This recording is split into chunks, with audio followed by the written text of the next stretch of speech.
कौटिल्य के तो बहुत सारे फैन हैं। कौटिल्य किससे इंस्पायर होते हैं?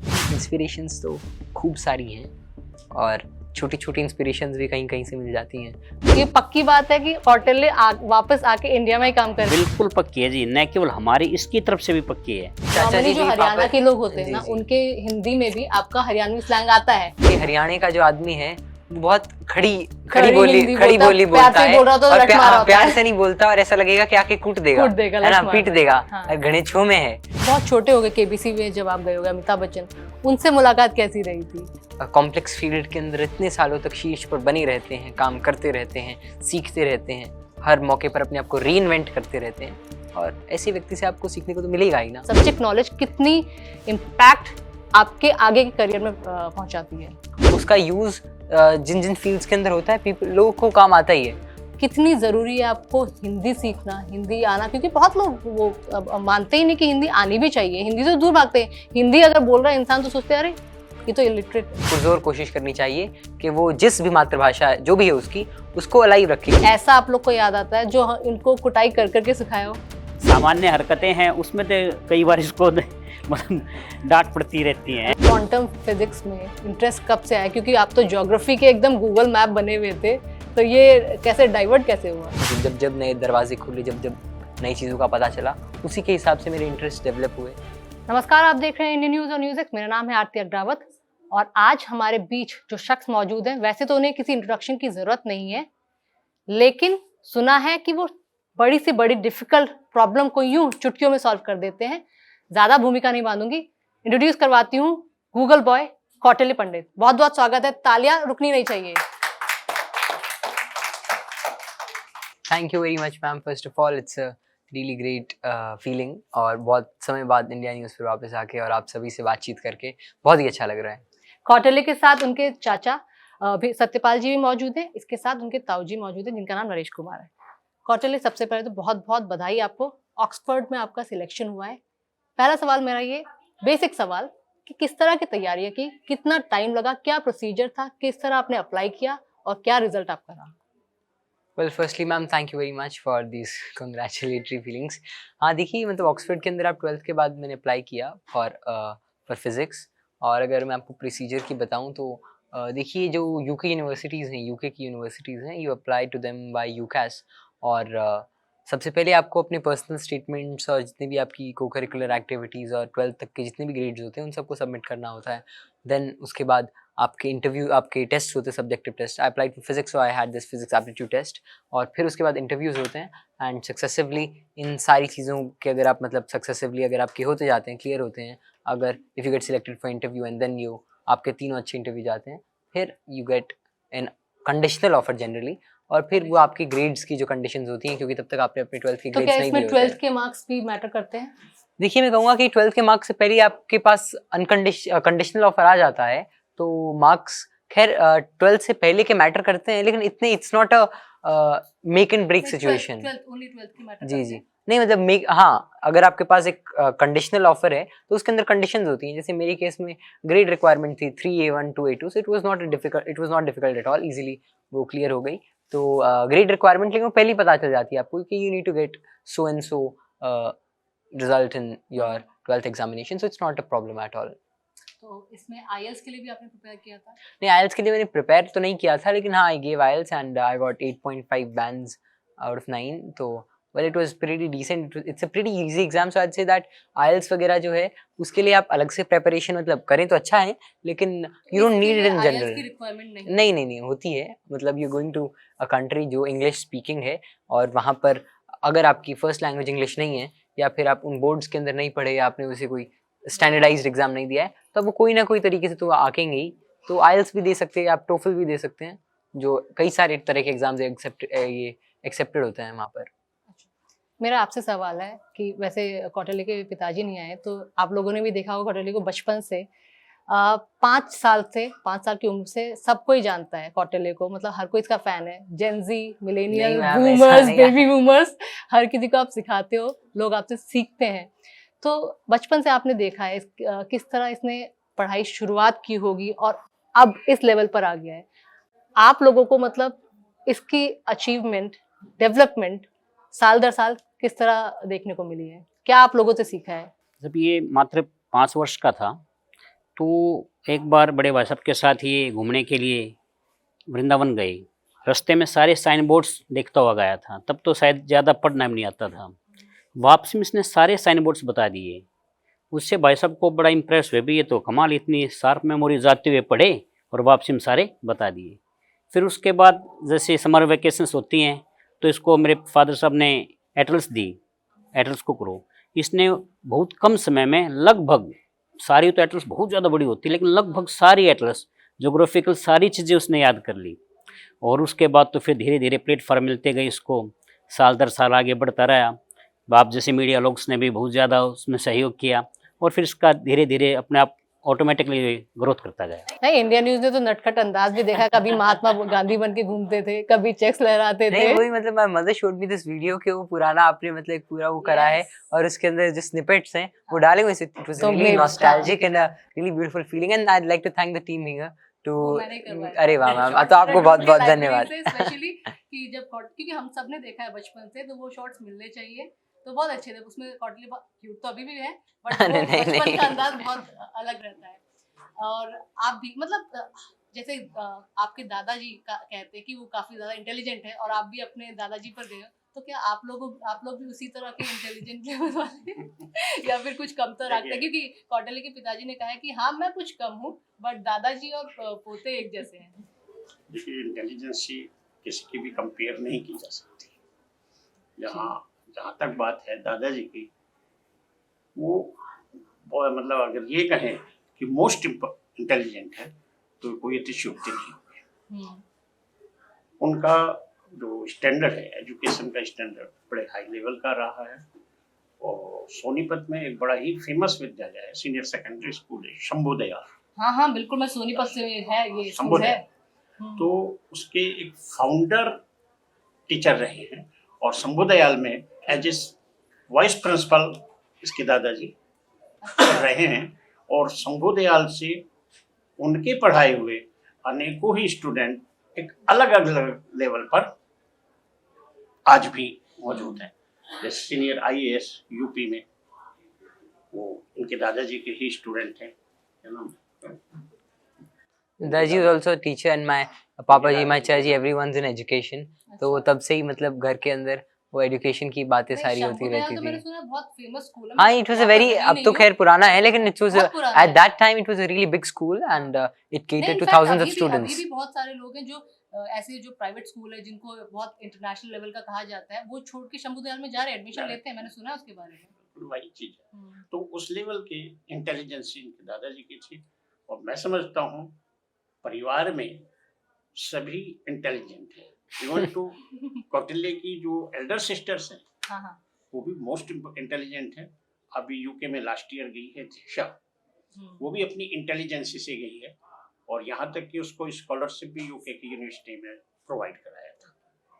So my sister is doing aerospace engineering there, and she'll be entering her second year, so she is also very good in that. And my elder sister, another, she's doing MSc, and she's also in the STEM field only.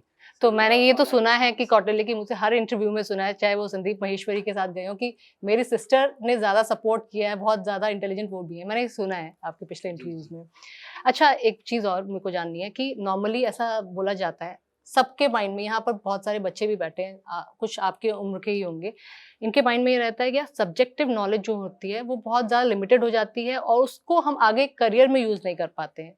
ये कितना सच है? क्योंकि मेरे time पर भी मेरे classmate से वो बोला करते थे, कहाँ हम लोग A+B² इस्तेमाल करने वाले हैं। तो ये रियल जो लाइफ है आपके करियर में, आपकी क्वांटम फिजिक्स, आपकी मैथ्स, ये कितनी काम आ रही है? लैंग्वेजेस तो ऑब्वियसली काम आती हैं, बट सब्जेक्ट नॉलेज कितनी इम्पैक्ट आपके आगे के करियर में पहुंचाती है? देखिए, ऑब्वियसली कोई भी करिकुलम जो है वो सारी चीज़ें तो कैटर नहीं कर पाता, और we need lot of changes in our curriculums. But I'd say कि नहीं, ऐसा भी नहीं है। क्यों? क्योंकि जो बेसिक ट्रिग्नोमेट्री है, बेसिक साइंस है, उसका यूज़ जिन जिन फील्ड्स के अंदर होता है लोगों को काम आता ही है। अब हाँ, अगर कोई उस डोमेन में नहीं है तो उसको नहीं काम आएगा। बाकी जो बेसिक इंग्लिश है, बेसिक मैथ्स है, और एक तरह से देखिए जो एजुकेशन है उसका एक कोर प्रिंसिपल होता है, वो ये नहीं होता कि आपको बस उसका जो कंटेंट है वो पता चले। लेकिन a person who has been through all of this system, वो अंततः वो ऐसा बन जाए कि उसके अंदर एक अच्छा कन्विक्शन आ जाए, उसको सही गलत का समझ हो जाए और डिसीजन मेकिंग पावर ठीक ठाक हो जाए।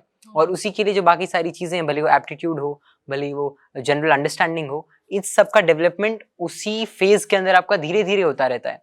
हाँ, अब उसका तरीका जो है इनकलकेट करने का एक स्टूडेंट के अंदर, उसका यही तरीका है कि आप उसको जो एक तरह से एजुकेशनल कंटेंट है उससे आप उसको ब्रश अप करते रहो। हाँ, तो हाँ, जहाँ क्वांटम मैकेनिक्स वगैरह की ज़रूरत तो नहीं पड़ती है लाइफ में। हाँ, लेकिन हाँ, बहुत सारी चीज़ें हैं जो स्कूल के अंदर होती हैं और बहुत सारी चीज़ें ऐसी हैं जो स्कूल के अंदर नहीं भी पढ़ाई जाती। तो ये सोचना कि सारी बातें आपको स्कूल के अंदर ही पढ़ाई जाएगी। अब गाड़ी चलाना तो स्कूल में नहीं सिखाते, लेकिन लोग सीखते ही हैं, बाहर सीखते हैं। अब खेलना कूदना, ये सारी चीज़ें जो स्कूल में भी और बाहर भी, सारी चीज़ों का अपना अपना बैलेंस होना चाहिए। तो ऐसा ज़रूरी नहीं है, लेकिन हाँ, जो आपका दूसरा मतलब सवाल का एक इनहेरेंट क्वेश्चन है, वो यही है कि there should be some things in our curriculum which should be changed और which should be appropriated with the needs of the time. क्योंकि ऐसा होता है ना, आमतौर पर सब्जेक्ट पढ़ते पढ़ते बच्चे या तो बोर हो जाते हैं या तो बोलने लगते हैं कि ये हमारे काम कहाँ आने वाले हैं। अच्छा, अभी कौटिल्य से मैंने एक शब्द सुना, अंततः। तो मैं ये जानना चाहती हूँ, आजकल के बच्चे तो हिंदी दूर दूर तक छूते ही नहीं है। ये कई लोगों को तो ये लगता है यार हिंदी है, हमें कौन सोफिस्टिकेटेड नहीं समझेगा। नहीं, हिंदी तो हिंदी को आज, क्योंकि आप भी जेनजी हैं, कितनी जरूरी है आपको हिंदी सीखना, हिंदी आना? क्योंकि बहुत लोग वो मानते ही नहीं कि हिंदी आनी भी चाहिए, हिंदी से दूर भागते हैं। हिंदी अगर बोल रहा है इंसान तो सोचते हैं अरे ये तो इलिटरेट है। नहीं, देखिए ये तो काफी परसेप्शन गलत, है, हाँ, गलत परसेप्शन है अगर मैं कहूँ है आज से, क्योंकि देखिए जनरली जो भी हमारी ऑडियंस है, जो भी श्रोतागण है, वे सभी हिंदी भाषी इलाकों के हैं। नहीं, तो हिंदी के अंदर अपने जो भाव हैं, भाव विभोर हैं, उनका अच्छा संपादन होना ही चाहिए व्यक्ति के द्वारा। वाह, तो तो मैं इतना आपने ही ये कहूँगा कि लोगों को ज़रूर पूरी पुरज़ोर कोशिश करनी चाहिए कि वो जिस भी मातृभाषा जो भी है उसकी, उसको अलाइव रखें। क्यों? क्योंकि जो आपका कल्चर है, जो आपकी सभ्यता है, जो आपकी पुरानी पूर्व पुरुषों ने जो आपकी साहित्य जो लिखा हुआ है, वो आपकी मातृभाषा के अंदर लिखा हुआ है। तो if there is a Telugu person, तो उसकी जो मातृभाषा है, उसके अंदर जितना वो रसपान करे, उसकी जो साहित्य को पढ़े, तो उससे वो ज़्यादा रिलेट कर पाएगा। उससे उसके जो बड़े बूढ़े हैं, उन्होंने उस कल्चर को जिया है। तो अगर ऐसा परसेप्शन है, देखिए बिकॉज़ इंडिया की जो पृष्ठभूमि रही है हमारे देश की, वो बहुत ही एक, स्पेशली नॉर्थ इंडिया ने तो बहुत सारे इन्वेजन्स झेले, बहुत सारी चीज़ें हुई, तो एक आइडिया आया, अब कॉलोनियलिज्म वगैरह चीज़ें आई, तो डीकोलोनियलिटी जो है वो बस आपको अपनी और चीज़ों से नहीं होगा, लेकिन आपकी जो भाषाएं हैं, आपकी जो वेशभूषा है और आपके जो विचार हैं, वो जहाँ भी आप अपने आप को मानते हैं, जहाँ के भी, वहाँ इनग्रेन्ड होने चाहिए। बाकी हम हैं तो, पूरा जो दुनिया है वो है तो अपनी, ऐसा तो कुछ है नहीं कि बाकी तो सारी लाइंस हैं और एक कल्चरल ग्रुप्स हैं। तो उन कल्चरल ग्रुप्स के अंदर, जिसके अंदर आप हैं, अगर आप उसके अंदर और समाहित हो जाते हैं, तो आपके लिए सुलभता भी बनती है और उसकी एक अपनी अलग सुंदरता है। तो सुन लिया आपने, ऑक्सफोर्ड वाले गूगल बॉय कौटिल्य पंडित भी कह रहे हैं कि अपनी भाषा से, अपनी मातृभाषा से जुड़े रहना चाहिए। अच्छा, आप लोगों ने बचपन से देखा है, वैसे तो बहुत इंटेलिजेंट है, कुछ भी चीज देखते हैं तो विदिन सेकंड याद हो जाता है, तो कुछ ऐसा आप लोग को याद आता है जो इनको कुटाई कर करके सिखाया हो? वैसे ऐसी बात नहीं, एक्चुअल में पढ़ने के लिए तो ठीक है, लेकिन कई तो बार शैतानी भी तो जो करते होंगे हाँ बच्चा जो तो। सामान्य हरकतें हैं उसमें तो कई बार इसको मतलब डांट पड़ती रहती है, ऐसी डांट कोई तो खैर बात खूब नहीं पड़ती रहती है, और मेरे को क्या मतलब मेरे को तो खैर अभी रास्ते में आ रहा था तब भी 10 बार पड़ गई थी। तो वो तो I am used to it, और होना भी चाहिए, मतलब थोड़ी सी सारी चीजें वो होनी चाहिए। मैं कुछ ऐसा किस्सा बचपन का याद आता हो जो डांट खा कर भी सीखते नहीं हाँ, थे? एक चीज है कि जब मैं 4 साल का था, तो ना मेरे को क्लास में बैठना पसंद नहीं था ज्यादा।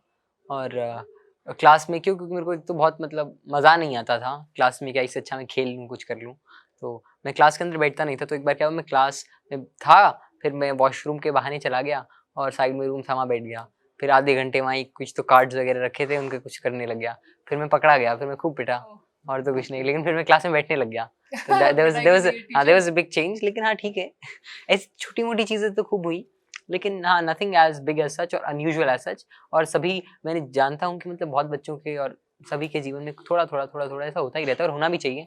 मतलब सारी चीजें अगर आपको अगर आप प्लेटर पे आपको सारी चीजें मिलेंगी और फिर आपको राजकुमार की तरह अगर आपका जीवन बीतेगा, तो फिर जब आप अपने व्यवहारिक जीवन के अंदर जाएंगे तो उस धरातल पर आप खड़े नहीं उतर पाएंगे, क्योंकि जो आगे आने वाले टाइड्स हैं वे वेरी स्ट्रॉन्ग।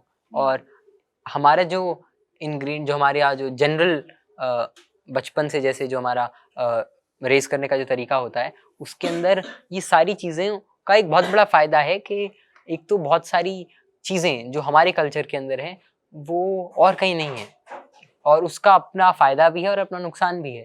तो फ़ायदे वाली बातें हैं, उनको ग्रहण करो और आगे बढ़ो। तो धरातल पे खड़े उतरने के लिए ओवरऑल डेवलपमेंट की जरूरत है। हाँ, और ओवरऑल डेवलपमेंट का मतलब है यहाँ पर पिटाई। हाँ, पिटाई भी जरूरी है। इनहेरेंट मतलब वही निकला यहाँ से।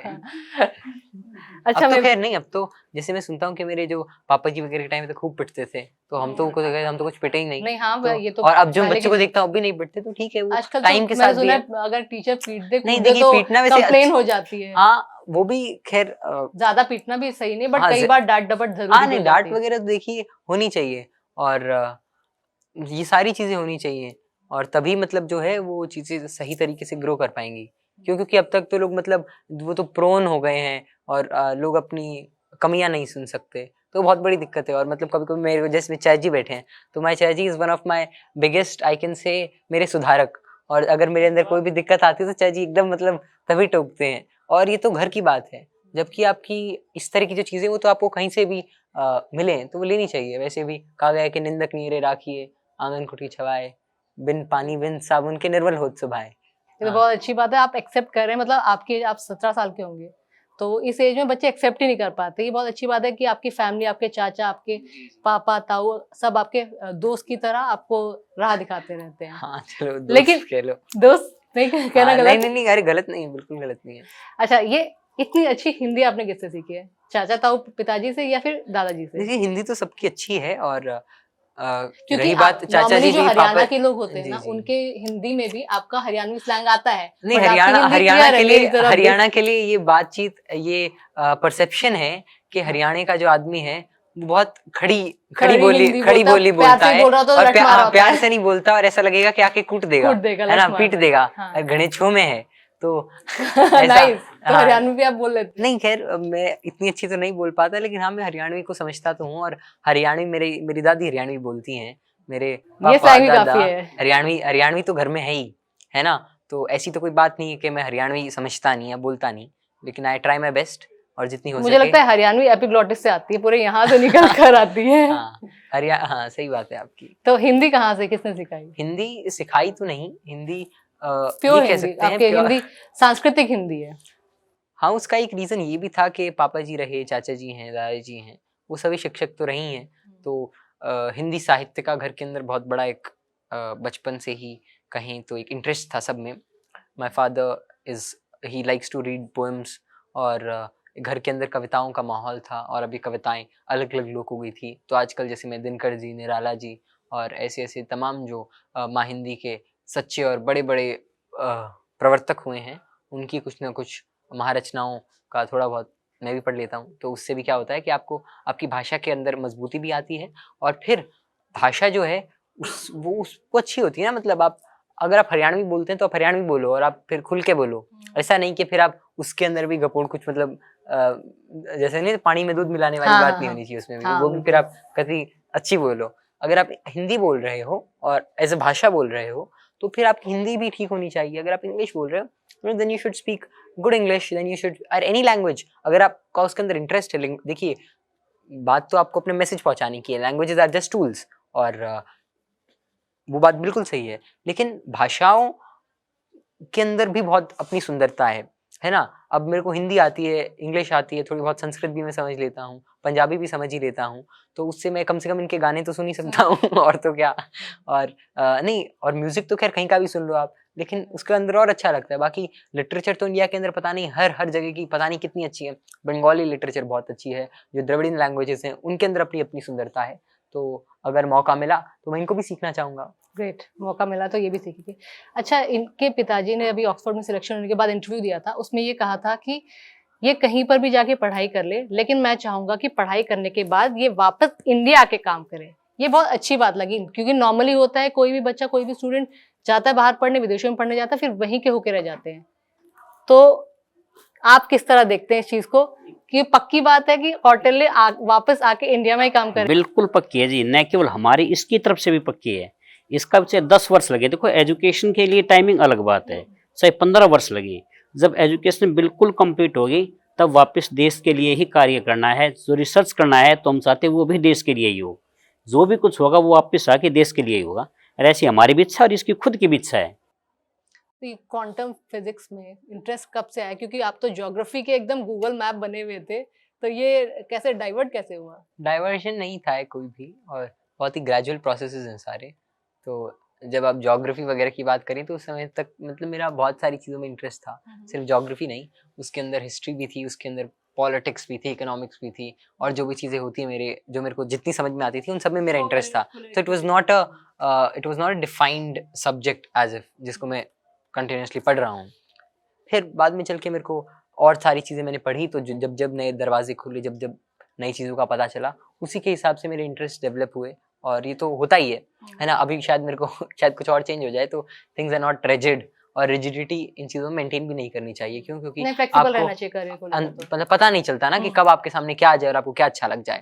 फिर मेरे को मेरा बहुत समय पहले मन था एक IFS बनने का, इंडियन फॉरेन सर्विसेज में जाने का। और उसका रीज़न ये नहीं था कि मेरे को इंटरनेशनल रिलेशंस के अंदर कोई बहुत ही खास मेरी इंटरेस्ट हो, रुचि हो, लेकिन उसका रीज़न ये था कि मेरे को घूमना था। तो मेरे को लगा कि ये बढ़िया तरीका रहेगा, जॉब की जॉब रहेगी और आप पूरी दुनिया घूम लोगे। लेकिन नहीं, घूमने का और भी तरीके, और मैं और घूम तो लूँगा उसके अंदर, तो अब मेरे को तो घूमना है।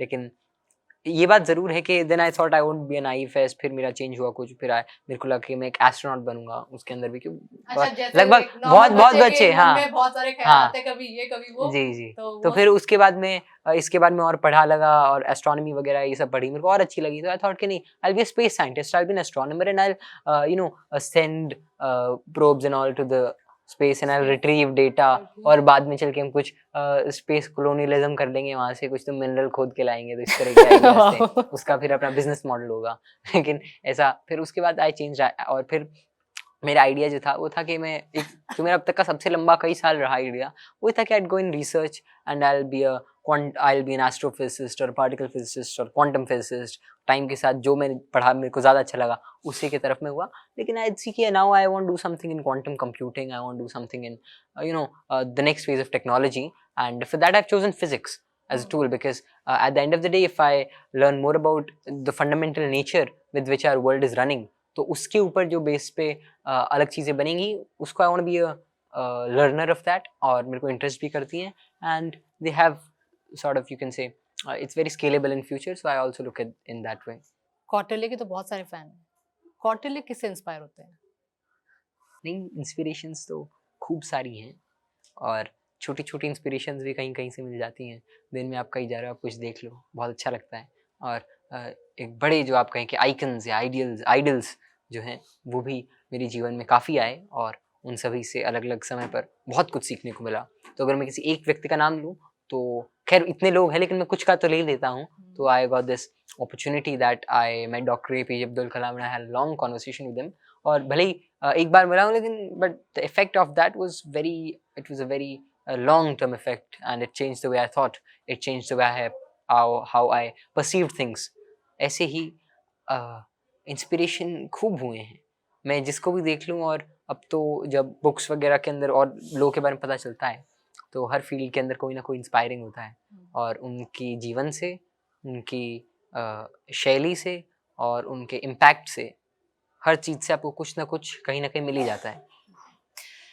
क्योंकि कौटिल्य तो हर जगह जाते रहते हैं, लेकिन एज ए फैमिली आप लोगों को कितना अच्छा लगता है कि कभी APJ अब्दुल कलाम जी से मुलाकात हो रही है, कभी द्रौपदी मुर्मू से मुलाकात हो रही है, तो एज ए फैमिली आप लोग इसको कितना एक साथ लेकर चलते हैं अचीवमेंट के तौर पर और एक खुशी के तौर पर, क्योंकि आपका तो आखिरकार बच्चा ही है। देखिए, वैसे तो बहुत खुशी होती है, और हम ये सौभाग्य भी मानते हैं कि भाई हमारे घर ऐसे बच्चे का जन्म हुआ। ये कोई ऐसी बात नहीं है कि हम वैसे, लेकिन ऐसे इंटेलिजेंट बच्चे का। और जब जहाँ भी जाता है हमें भी खुशी होती है, इसके कारण हमें भी मौका मिल रहा है अलग अलग बड़ी बड़ी शख्सियत से मिलने का, तो खुशी की बात तो है ही ये काफ़ी। अच्छा, कौटिल्य KBC बहुत छोटे हो गए, KBC में जब आप गए होगे, अमिताभ बच्चन, उनसे मुलाकात कैसी रही थी? नहीं, अच्छी थी, और KBC की उसके बाद भी मैं KBC में आया as a expert, and I was the first child expert of KBC, and 2-3 years back I was there, and it was good experience obviously, क्योंकि आप ऐसे मंच पे जाते हैं जहाँ आप आपको बहुत कुछ सीखने को मिलता है, and I learned a lot from the host of KBC, Bachchan sir, and obviously he's a very उनसे तो हम dynamic, सभी he's a सीखते very हैं। dynamic man, और you know जो भी इस इतने कॉम्प्लेक्स फील्ड के अंदर इतने सालों तक शीर्ष पर बने रहते हैं, काम करते रहते हैं, सीखते रहते हैं, हर मौके पर अपने आप को रीइन्वेंट करते रहते हैं, और ऐसे व्यक्ति से आपको सीखने को तो मिलेगा ही ना। जज्बा ही अलग है वो तो। जी जी नहीं, ऐसे व्यक्ति मतलब हर फील्ड के अंदर कोई ना कोई होता है, और खैर ये जरूर है कि it's very difficult to be at that stage, and it's very difficult And to for so long. for so long, because आपको ना you have to change yourself with time, you have to learn new things, you have to learn from different places, and the rigidity and inertia of learning, of reinventing yourself is generally which disables people from evolving, and he and many others have cleared that, they have overcome all of those rigidness and fear of changing. वो खुद सीखते भी रहते हैं, इस उम्र में भी आके सीखते रहते हैं, इसलिए वहां पर बने हुए हैं। अच्छा, मैंने कुछ क्वेश्चन सारे सब्जेक्ट से रेडी किए हैं। 10 क्वेश्चन है, बहुत इजी है, मुझे लगता है आप चुटकियों में इनका आंसर दे देंगे। ट्राई करें। जी जी बोलिए। First question is from geography. तो which country has the highest number of time zones in the world and why is that the case? Well generally आप अगर आप देखेंगे मैप को, तो ये भी काफी इंटरेस्टिंग सवाल है। जनरली अगर आप मैप को देखेंगे तो आपको लगेगा कि रशिया बहुत लंबा है, या आपको लगेगा कि चाइना बहुत लंबा है, या आपको लगेगा कि यूएस बहुत लंबा है, कनाडा बहुत लंबा है। लेकिन असलियत में अगर आई एम नॉट रॉन्ग, मतलब मैं बहुत पहले ही मेरे सामने आया था, लेकिन शायद यूके के अंदर बहुत सारे टाइम जोन्स हैं, और उसका रीज़न ये भी है कि यू नो यूके के मतलब कई जगह पर वो नहीं भी लिखे होते कई बुक्स के अंदर, लेकिन उसका रीज़न है कि यूके के जो टेरिटरीज हैं वो कई जगह हैं। एक तो यूनाइटेड किंगडम और उसके आसपास के हैं, फिर इंडियन ओशन के अंदर ब्रिटिश ओशन टेरिटरी है ना, British Indian ocean territory near about Maldives के पास, और फिर फॉकलैंड आइलैंड और वहाँ पर इनके छोटे छोटे टाउन हैं, और यूके बना भी 19 स्टेट्स या कहीं 19 कंट्रीज का है, तो उसकी वजह से उनको जहाँ भी वो गिना जाता है, तो it is already said that UK has the most number of time zones. The correct answer is France technically has the most time zones. Ma'am उसको ना मैंने कहा ना कई बुक्स के अंदर जो यूके के जो टेरिटरीज हैं, और फ्रांस के भी ऐसे बहुत सारे टेरिटरीज हैं, इसके 14 है 11 है, तो जैसे फॉकलैंड आइलैंड का टेरिटरी है और उसके जो पास के टेरिटरीज हैं, समटाइम्स दे नॉट इंक्लूडेड। क्यों? क्योंकि उसके ऊपर अर्जेंटीना भी क्लेम करता है, and there is an dispute over that. और जो ओशियानिया के जो टेरिटरीज हैं छोटे छोटे, इनको कोई नहीं काउंट करता। अच्छा, और ये ऐसे ऐसे क्योंकि 100 टेरिटरीज हैं यहाँ पर, सो इट्स लाइक दैट। अब नेक्स्ट क्वेश्चन 14 और 11, व्हाट्स द नंबर? 12 12 अच्छा 12। सेकंड यूके क्वेश्चन के 14 है शायद। ओके, सेकंड क्वेश्चन हिस्ट्री का है, ठीक है, ये मेरा फेवरेट है क्योंकि मुझे हिस्ट्री में थोड़ा इंटरेस्ट था। Who was the first female ruler of India and what were the major challenges she faced during her reign? Well, I believe it's Razia Sultan. Yes, and correct. RaziaSultan was in the Her slave period was dynasty. small, हाँ, 4 साल का था, period was I think small. 1236 to 1240 1206 से 10 तक। हाँ, नहीं, उसका तो 1236 to 1240 1240 का था। तो रजिया सुल्तान इल्तुतमिश की डॉटर थी, और यहाँ अपने दिल्ली के अंदर है भी इल्तुतमिश की का वो क्या कहते हैं, वो है उनकी मकबरा है। और मैं गया था काफी साल पहले, एंड आई विजिटेड। ये आई थिंक 9th का क्वेश्चन है, 9th में था ये। पता नहीं 9th पे ये रजिया का 9th 10th में तो I was in IGCSE, so I didn't study history as a subject, but I do have an interest in history. So the challenges faced by Razia Sultan were many, and it was also because of the internal hierarchy of that time, जो political कहीं instability थी, and Razia Sultan faced that, and she's a very brave lady. और well, we have seen many brave hearts from but she Indian was the land. first. Yes, she was the first Indian lady ruler, female ruler. Next question science का, आपके interest का है। What is the significance of the James Webb space telescope and how does it differ from the Hubble space telescope? देखिए, James Webb was launched few years back, और इससे पहले जो हमारे करें कि सबसे बड़ा जो टेलीस्कोप था, या वो टेलीस्कोप जिससे सबसे ज़्यादा ऑब्जर्वेशंस होती थी, इट वाज हबल ऑब्जर्वेटरी। तो जेम्स वेब का अगर आप देखेंगे, आप उसका फोटो देख लीजिए, है ना, तो आपको दिखेगा कि एक बहुत बड़ा गोल्डन एक बी हाइव की शेप का उसके ऊपर एक छतरी सी लगी हुई है।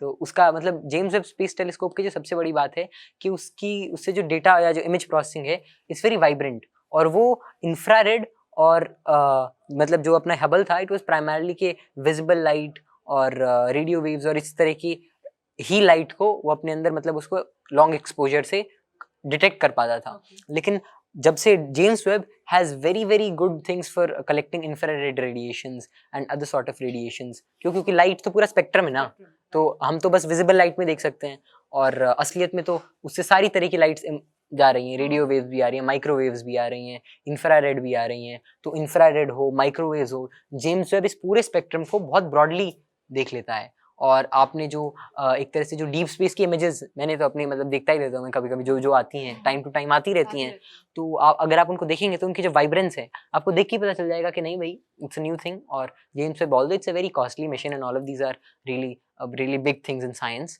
But it has a lot of impact. It's but उसका एक साइंटिफिक ऑब्जर्वेशन और एक्सप्लोरेशन, भले ही one might find it costly today, but may be will find lot of things जो जिनकी बहुत बड़ी वैल्यू है and which help our humanity move forward. चलो नेक्स्ट थोड़ा जनरल है बट इकोनॉमिक्स का क्वेश्चन है, what is the concept of gross domestic product, that is GDP, and how does it reflect a countries economic health?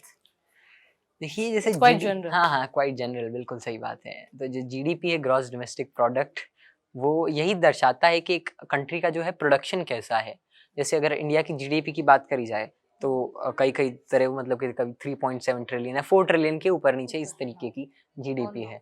तो it's calculated कि भाई production कैसे हो रहा है और उसके अपने अपने जो फार्मूलाज वगैरह होते हैं। अब इंडिया की जो जीडीपी इस क्वार्टर के अंदर अभी आई थी 6.7% या ऐसी कुछ, या 7.6% हो, तो अपनी तो because we are a developing nation and we are developing at a decent, I'd say decent, not extraordinary, but a decent pace. Not a rapid हाँ, pace. मतलब बहुत तरीका होता है ना, क्योंकि जैसे वेनेजुएला या जो ये कंट्रीज हैं, दे फाउंड ऑयल रिजर्व्स, तो देयर उनकी जो है वो 52% एक तरह से GDP growth rate, but they're very small countries. तो जो डेवलप्ड इकोनॉमीज हैं, अब जैसे जापान है, जापान की जो या यूएस की इकोनॉमी है, it's developing at a mere 1.2% rate. लेकिन आप जब आपका जो सवाल है कि how does it depict economic health, तो इकोनॉमिक हेल्थ के मापने के बहुत तरीके होते हैं। अब आप जीडीपी ग्रोथ से भी बस नहीं निकाल सकते, क्यों? क्योंकि फिर आपको जीडीपी पर कैपिटा भी देखनी चाहिए, आपको GDP with purchasing power parity भी देखनी चाहिए, और जब आप सारी चीज़ों को देख लेते हैं तब आपको एक अच्छा आइडिया मिलता है। And I'd suggest if you want to know more about how countries and their GDPs are actually depicted and how poor countries or rich countries behave and their GDPs behave and how we can better it, तो अभिजीत बैनर्जी की एक बहुत ही अच्छी book है, one should read it, and it's about that. It's about, I guess,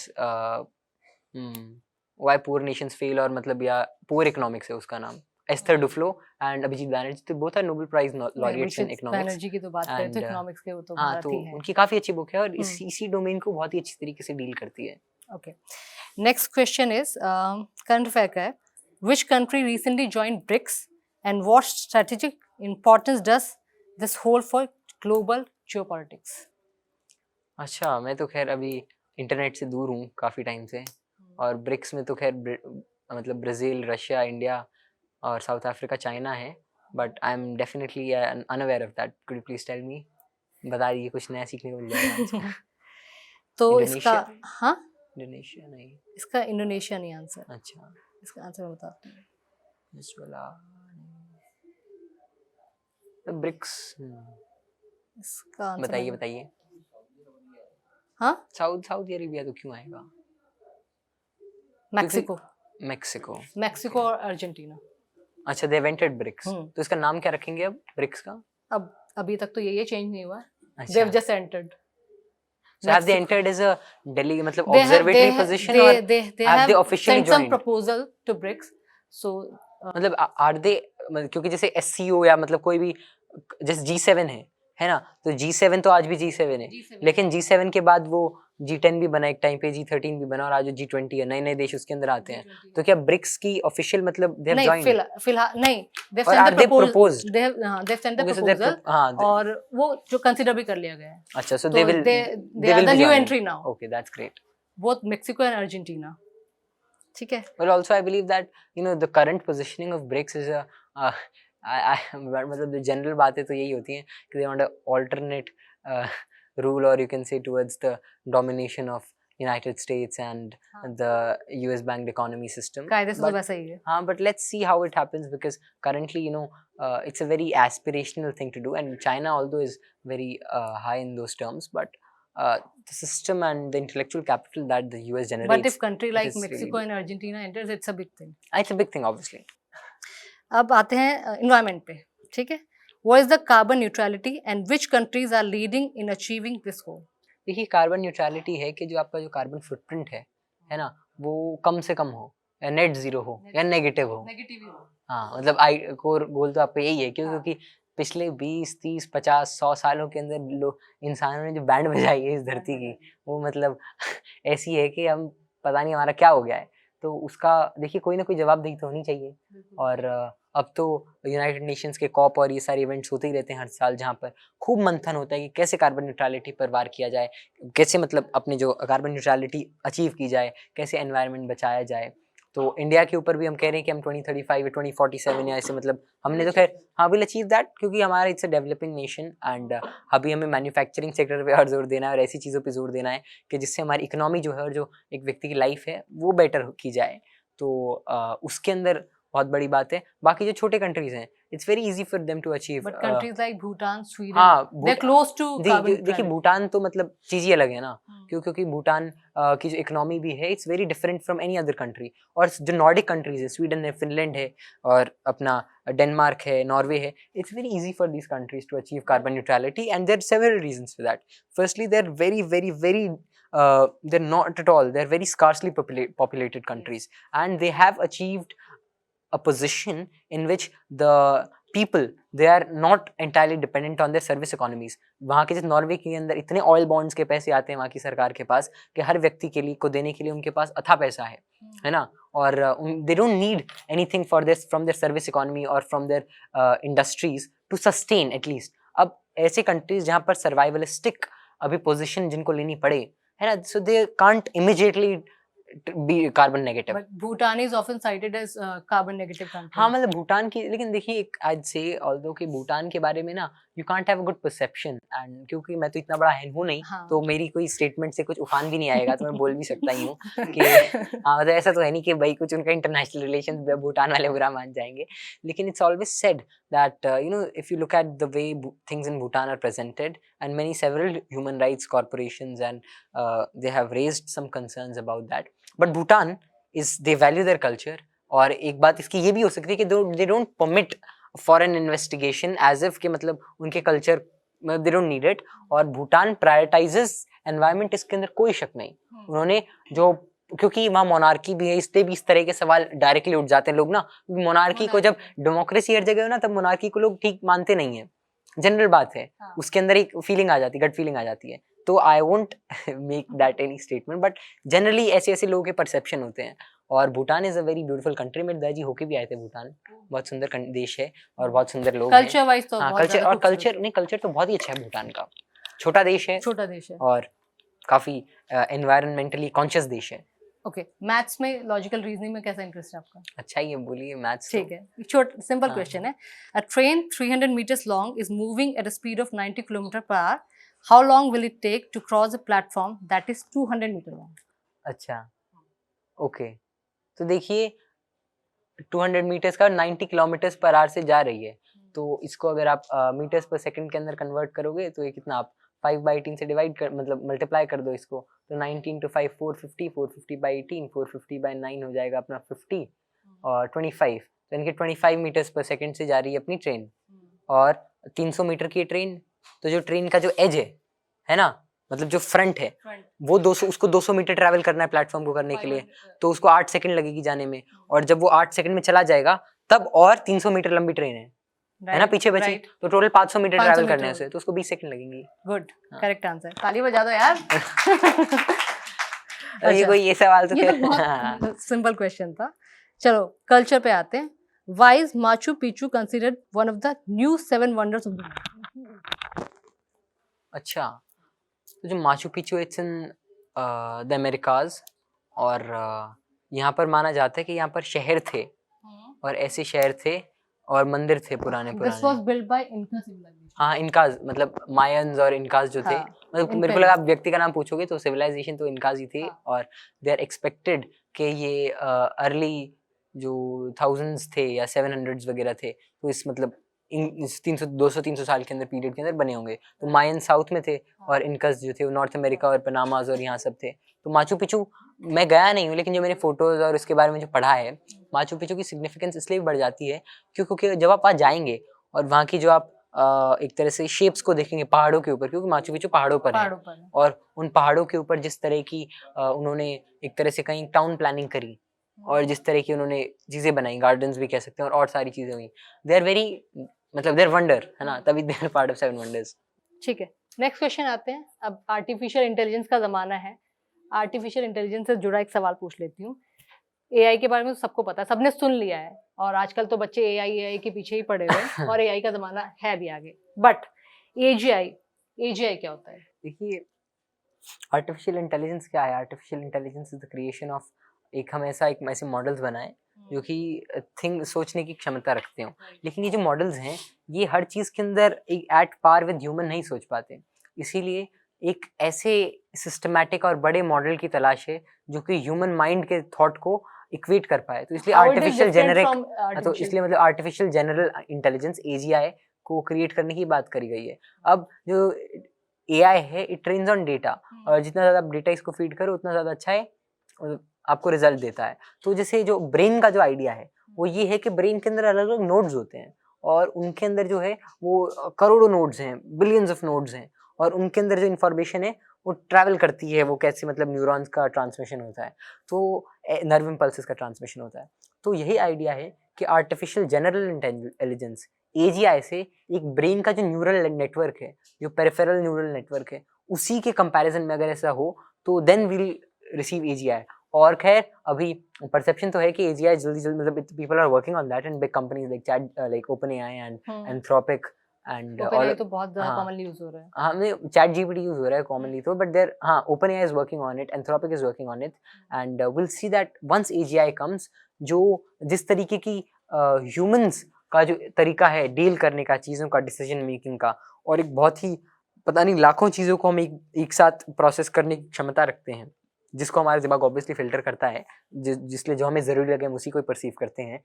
लेकिन humans के level की जो इंटेलिजेंस और जो डिसीजन मेकिंग है वो AGI, मतलब आर्टिफिशियल जनरल इंटेलिजेंस जब डेवलप होगी, या कब, क्या पता कल ही हो जाए, नोबडी नोज, क्या पता, मतलब it's very close, it's in process and it's very close. So when we receive that we will see wonders, और अभी भी देख ही रहे हैं, हर दिन ना कुछ नया आ ही रहा है, people are working tirelessly on this. अच्छा, हम लोग एआई की बात कर रहे हैं, तो अभी आप स्कूल के होमवर्क जब कंप्लीट करते थे क्या ChatGPT का इस्तेमाल करते थे? ChatGPT की हेल्प लेते थे? नहीं, देखिए 12वीं के होमवर्क के लिए तो ChatGPT की 12वीं नहीं, उससे पहले ही तो एआई तो ChatGPT तो काफी सालों से आ ही गए हैं। हाँ, तो मतलब उसके अंदर जब मैं ChatGPT वगैरह आया तब मैं साइंस ले ली थी मैंने, मैथ्स करना था तो उसके अंदर ना मुश्किल था, और तब AI भी उतना अच्छा नहीं था। अब तो GPT-5 वगैरह आ गया, तब तक अच्छे भी नहीं थे, तब तक नए मॉडल आए थे। So do you think ChatGPT is more useful for completing their homeworks?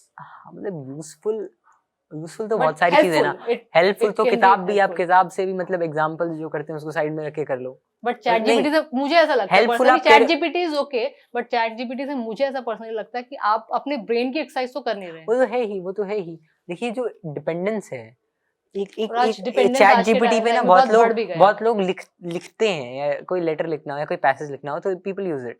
अब बात ये है कि ChatGPT अगर कोई बंदा रेगुलरली यूज कर ले, फिर उससे पहली लाइन शुरू नहीं होती, उसकी क्रिएटिविटी खत्म हो जाएगी। उसको शुरू करने में इतना इनर्शिया फील होगा, इतना मुश्किल आएगी उसे, उसका दिमाग उसको परमिट नहीं करेगा। ऑल्दो वो लिख सकता है, और उसने पहले लिखे भी हैं जब तक वो नहीं करता था, but there is a baggage and inertia attached to it, और वो इनर्शिया ये सब करते करते हो ही जाता है। अब ऐसी जितनी भी चीजें हैं, अगर आप उनकी डिपेंडेंस आप AI ऐसी मॉडल्स पर डाल दोगे, यानी कि अपने से हटा दोगे, फिर आपको दिक्कत आएगी ही। तो खैर मैं भी यूज करता हूँ, तो मैं ऐसे मतलब कोई दूध का गिला नहीं हूँ इसमें। अब सब यूज करें तो मतलब करना भी चाहिए ना। अब आप इन्फॉर्मेशन कितनी एक्सेसिबिलिटी है, अगर आप ना यूज करो तो आप मतलब ब्लैकबेरी बन जाओगे, तो आप पुराने हो जाओगे। हाँ, डिपेंडेंसी तो किसी चीज पे अच्छी नहीं है। इस पे मुझे वो न्यूटन्स का लॉ याद आ जाता है, to every action there is equal and opposite reaction. तो अगर डिपेंडेंसी ज्यादा बढ़ जाएगी तो अपोजिट रिएक्शन उसका ये है कि हमारी क्रिएटिविटी, हमारा दिमाग ठंडा पड़ जाएगा। बिल्कुल ठीक है, अब नेक्स्ट क्वेश्चन आपका फेवरेट होगा, मुझे ऐसा लगता है। नेक्स्ट क्वेश्चन है एस्ट्रोनॉमी पर। why do we have leap years and what would happen if we didn't include them in the calendar? देखिए जो लीप ईयर्स होते हैं उसका एक बहुत बड़ा रीजन है कि जो मतलब इसका जो कोर रीजन है वो पहले मैं बता देता हूँ आपको, कि जो मूवमेंट है अर्थ की वो एक तरीके से नहीं हो रही है। रेवोल्यूशन रोटेशन तो मैं 2 चीजें पता है, 2 तरीके से नहीं हो रही है, 3 तरीकों से नहीं हो रही है, 4 से भी नहीं हो रही है, मतलब इतनी, मतलब जितनी डिटेक्टेबल चीजें उसे तो ऑलमोस्ट कहते हैं कि 17-18 तो ऐसी चीजें हैं जो आज से 50 साल पहले पता चल गई थी। उस तरीके से अर्थ जो है वो रिवॉल्व करती है, मूव करती है, अलग अलग एक्सेसों पे मूव करती है अर्थ। आपने लट्टू देखा? लट्टू, हाँ, तो लट्टू जब घूमता है तो जब तेज होता है तब तो सीधा घूमता है, और जब स्लो होता है तब ऐसे घूमता है। उसके एक एक्सिस के अराउंड भी घूमता है, घूम रहा है वो, और ऐसे भी घूम रहा है, लेकिन फिर वो ऐसे भी घूमता है। तो उसको बोलते हैं न्यूटेशन फिजिक्स के अंदर, न्यूटेशन भी बोलते हैं। और उसका एक और वर्ड होता है हाँ, मतलब वो एक्सिस के ऊपर, उसका एक्सिस जो है, एक्सिस वो भी रिवॉल्व करता है एक इमेजिनरी एक्सिस के अराउंड।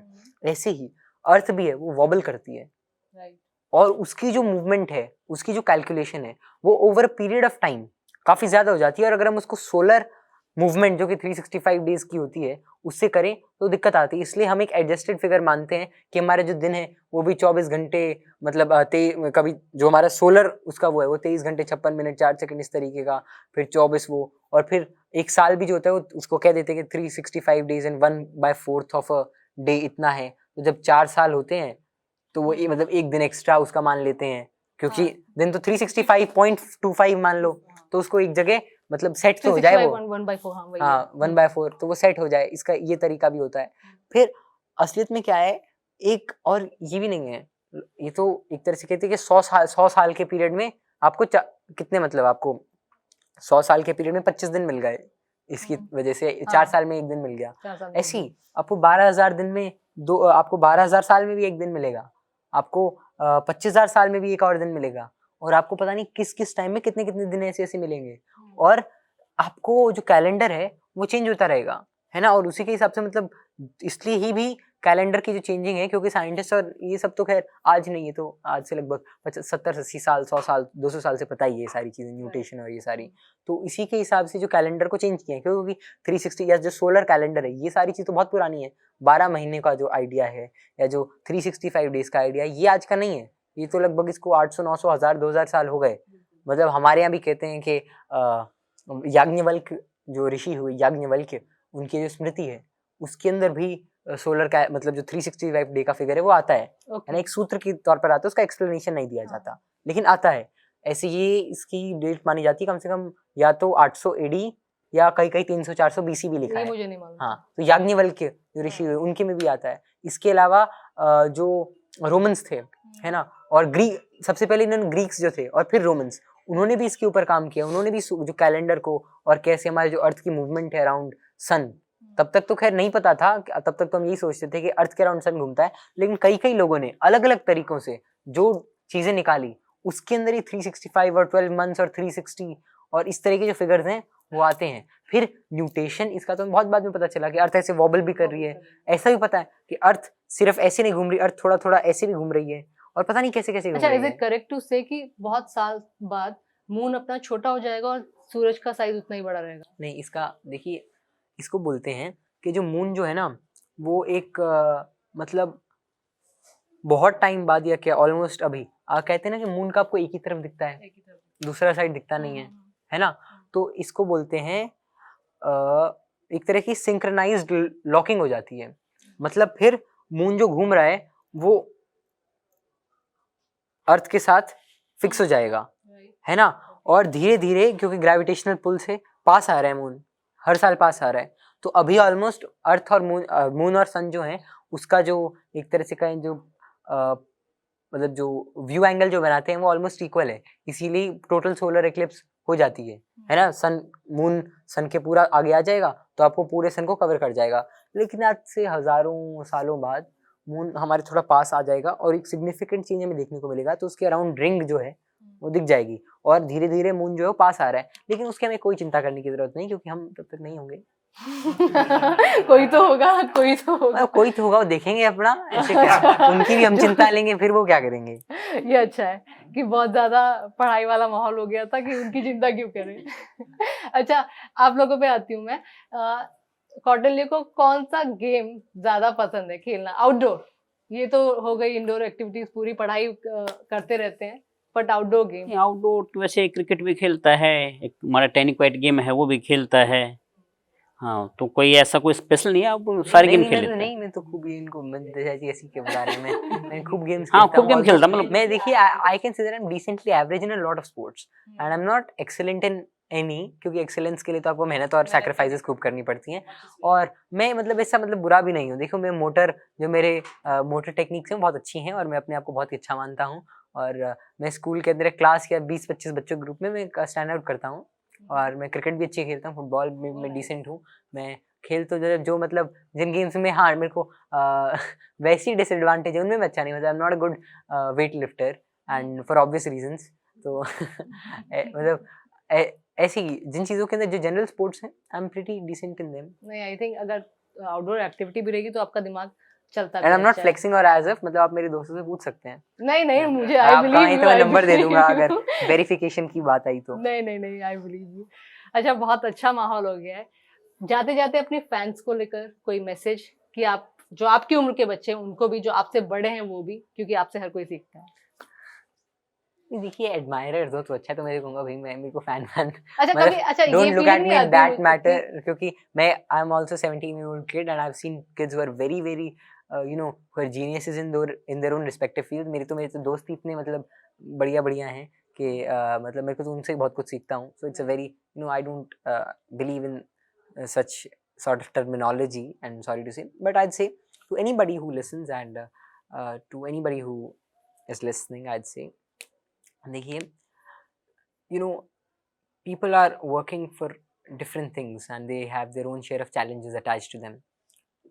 आपके रास्ते में बहुत सारी चीज़ें आएंगी और आप क्या बनते हैं या आप क्या सोच रहे हैं, है ना, मतलब आप at the end of the day आप क्या अचीव करते हैं, और इसी को लेकर आज जो आप टेंशन बांधे हुए हैं पहले तो इसको आप छोड़ दीजिए and be in a light hearted mood and enjoy what's happening and enjoy the flow.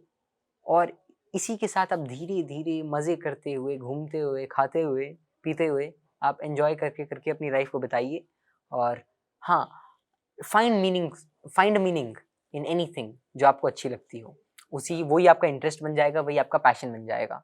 हाँ, भीड़ के पीछे मत भागिए, ये मत देखिए कि भाई आजकल ये है, क्योंकि आज आप एआई के पीछे लग रहे हैं, क्या पता 5 साल में एआई का ही सैचुरेशन हो जाए जिस पेस पे काम हो रहे हैं चीज़ों के। तो ज़्यादा मत सोचिए, enjoy your pace and you know क्यों, मतलब मैंने भी एक चीज़ फील करी कि जो बड़े बूढ़े बात कह के गए हैं ना, मतलब हमें तो शुरू में लगता है कि भाई ये तो स्टीरियोटाइप्स हैं, ये सारी चीज़ें हैं, लेकिन उनमें से बहुत सारी आपको बाद में पता चलेगा सही थी। तो खुश रहिए, और इससे ऐसा कोई मंत्र है नहीं।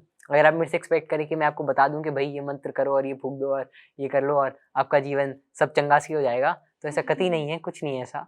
और अब सबके आपके अपने चैलेंजेस आएंगे और आप लड़खड़ाएं भी गए, और क्या पता you might C small failures, लेकिन बात वही मैटर करती है कि क्या आप उसके बाद उठ पाएंगे और फिर मेहनत कर लेंगे और फिर पूरे खुशी के साथ, मेहनत के साथ और ताज़ो तरंग के साथ आगे बढ़ के अपने लक्ष्य को हासिल करेंगे। तो उसके लिए खुश रहिए, तंदुरुस्त रहिए, हेल्थ के ऊपर ख्याल रखिए, और मैम 3-4 आप भी बता दो। हाँ, सही बातें। It's quite a cool message कि आप प्रेशर को हटा के, खुश रह के अपने जो भी टारगेट्स हैं, अपने ड्रीम्स हैं, सब अचीव कर सकते हैं। तो खुश रहना इज द की। जी सही जी है ना? बिल्कुल। तो आप भी खुश रहिए, हंसते रहिए, मुस्कुराते रहिए, और बाकी की और तमाम देखते रहिए। अच्छा बाकी की तमाम खबरों के लिए देखते रहिए इंडिया न्यूज़।